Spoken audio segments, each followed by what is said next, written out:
Hi, Jessie Nebulous here. Today we're going to be doing a tutorial on how to draw a galaxy in colored pencil. Some things you'll need to start: colored pencils, a white gel pen, or you could use paint for the stars, paper. Black is preferable, but you could also use white if you're willing to cover the entire paper. A ruler, that's optional.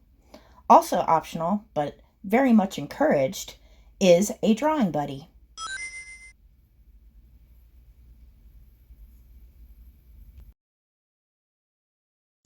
All right, to begin, first, sorry if you hear any cat noises. Secondly, you start by making little circles to denote where you want the largest stars to be so that you don't take up the whole real estate with nebula, or nebulae, however you say the plural of nebula. And nebula would be these blobby shapes of smoky haziness that I've named myself after by calling myself Jessie Nebulous. Can you tell I like space? Space is cool. Anyway, also to start with the stars, they're not all white. People generally think of stars, they think that they're yellow or white. They're all different sorts of colors, and you'll see that if you look at a reference, which I highly encourage that you do for this. Anytime you're drawing something that you're not familiar with, you should use a reference, even if it's something you think that you know how to draw. Especially if it's something you think you know how to draw that you've never drawn before. You don't know how to draw it. Your brain thinks it does. You don't know. That's the long and short of it. Unless you're some sort of prodigy. And if you are, why are you here on my tutorial? Anyway, so you make these blob shapes. And if you want them to be more opaque, you can lay down white first and then color on top of them. And that will make them look more opaque and, more solid. If you want them more translucent, you can just put pigment straight down. Now what I'm doing here is using the ruler to make the lens flare on the largest stars. And I'm only going to do 2 lens flares. You don't want to overdo lens flares because you are not J.J. Abrams. Thank God. The world only needs one. But I kid J.J. Abrams. And sometimes stars are very dark. Like here, I'm making a little dark star that's surrounded by darkened areas. And if you use a reference, you'll notice a lot of little things like that. It's just a lot of little quirks in space that you don't consciously know, but when you see it, your brain tells you, oh, that's more realistic and, natural looking.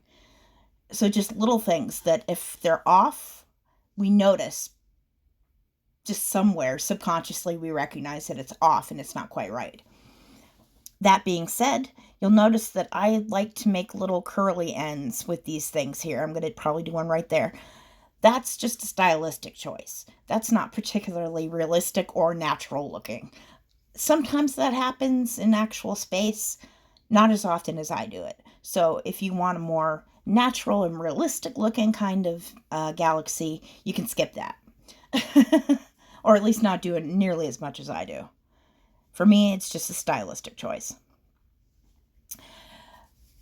One thing that I should say very quickly is just a little bit of color pencil, just a colored pencil tip. Keep your pencil sharp. It'll help you get more coverage, and use these little circles you see me making. I'm making little not squares, circles and ovals. That's how you get good coverage without leaving ugly streaks. And that's especially true of something like this that's very nebulous and like smoky and hazy. But it's true of any time you want to get coverage with colored pencils. So. And as you can see, I'm making, I cut. But I made a very large star that's blue, a tealish kind of aquamarine, bluish green color. That's because, as I said, they're not all white. I would definitely suggest looking up several references to get an idea of what you want to do. Not to copy them directly, but just to, pull from them. Take a little bit here and there from each galaxy you take a look at. And As you can see, I have some areas that are more translucent from just straight pigment, and then I have some areas that are more opaque from laying white down first and then coloring on top of it. It's that combination that really makes the galaxy look the way it's supposed to look, at least in my experience. I don't claim to be an expert. I just draw a lot of space stuff because I enjoy it. And I figure I would pass along some tips I've accrued along to you, dear viewer. Now, I'm just continuing, and the thing about stars, and I don't think I have done it yet, is that stars, oh, coffee time. Coffee gods, please make this a good drawing. Anyway, enough of that. I don't think I've put any stars yet, clusters of stars, but that's the thing with stars, is that they don't think of them as individual stars. The big ones, sure, but the smaller stars that we start putting in a little bit here, those are more clusters. You should think of star clusters, because that's the way they're going to come across as more realistic and natural looking. Versus than if you just dabbed stars one at a time, equal distance apart. That doesn't look natural. It doesn't look real. And it's just very jarring and it looks very strange. It's something that we all do.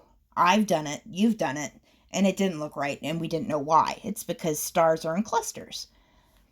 I mean, strictly speaking, stars are everywhere, like all over the damn sky, but we can't see them all. So what you can see with your eye are just clusters of stars. And also, right here, we're going to go with a little bit of color theory. Green and pink do not mix. And I almost made that mistake coming up in a little bit here. But I realized I was about to do it, and I threw some blue in between them to separate them. Because you cannot mix green and pink. Well, I mean, you can, but it would be a mistake here. And I'll tell you why. Because color theory. Complementary colors.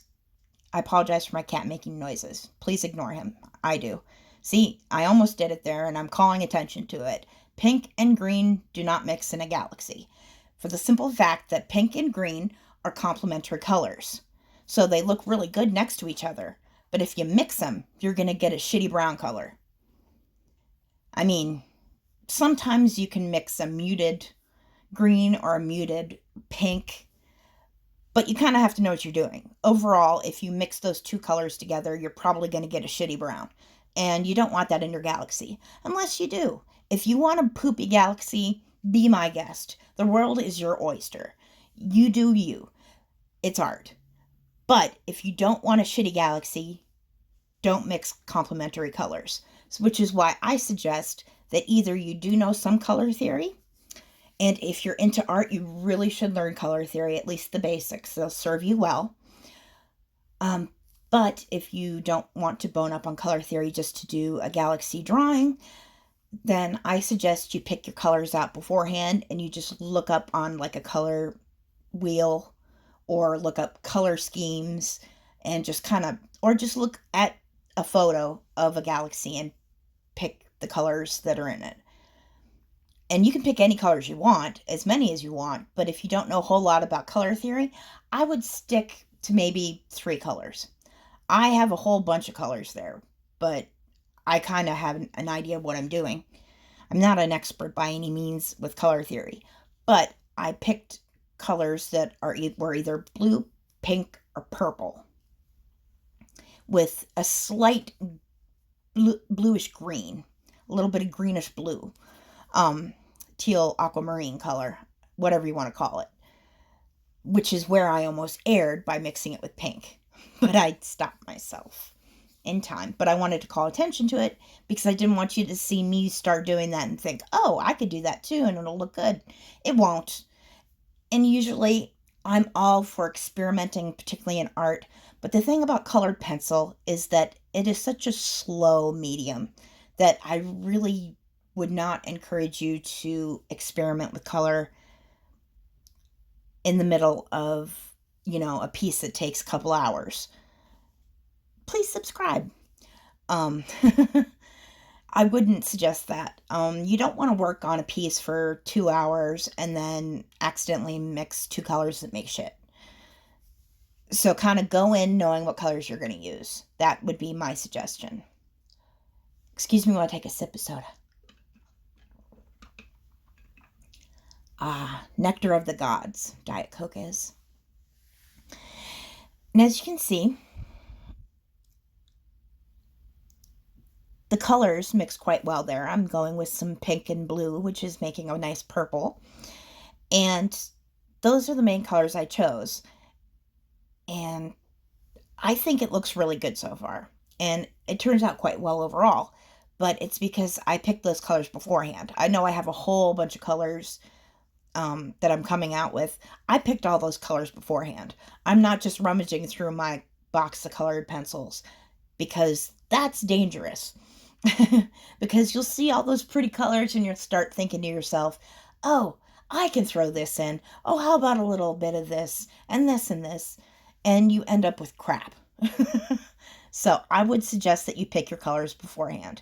That's generally some advice, I think, for any piece that you do, not just space stuff.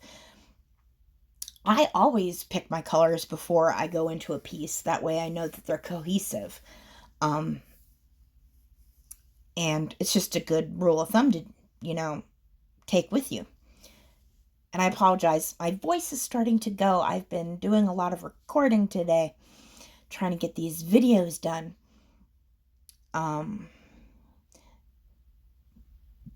Speaking of, if you've been here this long, there's clearly something that you found useful about this video.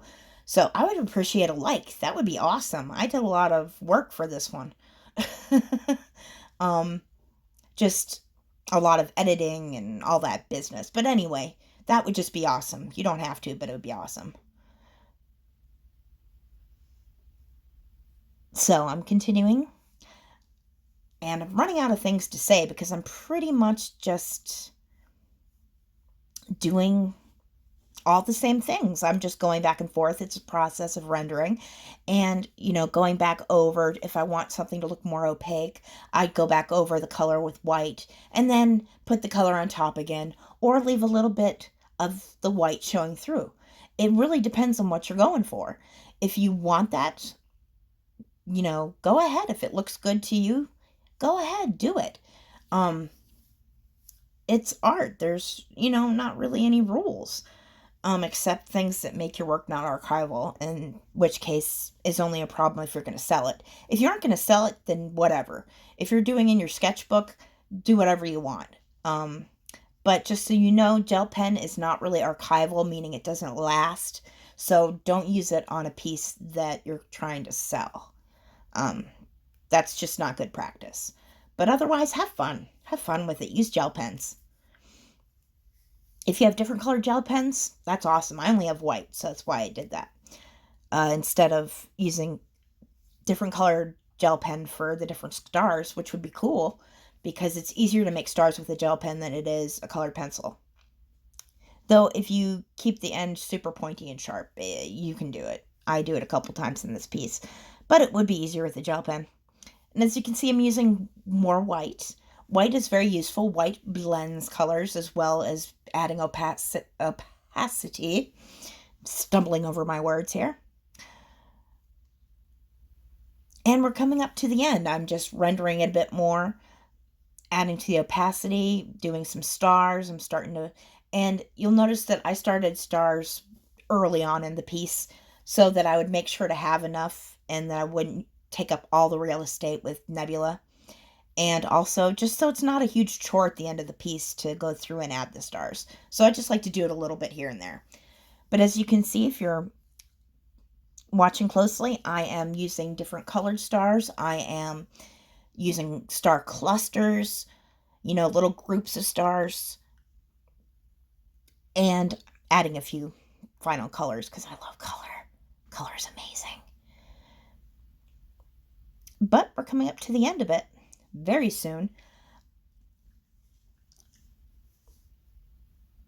And I'll be almost done with this voiceover and I'll just go back to video. And I didn't have the video going as fast as I usually do for like my time lapses, but I hope that it was slow enough that you were able to see what you needed to see to succeed. Okay, I believe I am done with this piece. That's as far as I'm going to take it. I kind of like the translucent look, but if you want to, you can keep rendering it and, you know, working on the opacity and making it something really bold. Or you can keep it soft and translucent like this. It's totally up to you. That's that. Thank you for joining me. I'm Jessie Nebulous. If you found this informative or entertaining in any sort of way, please leave me a like and subscribe. I come back with videos at least every Sunday at noon, and usually more often than that. Thanks again. Bye. What do you think, old man? Kitty, kitty, kitty. Oh, big yawn. Big yawn.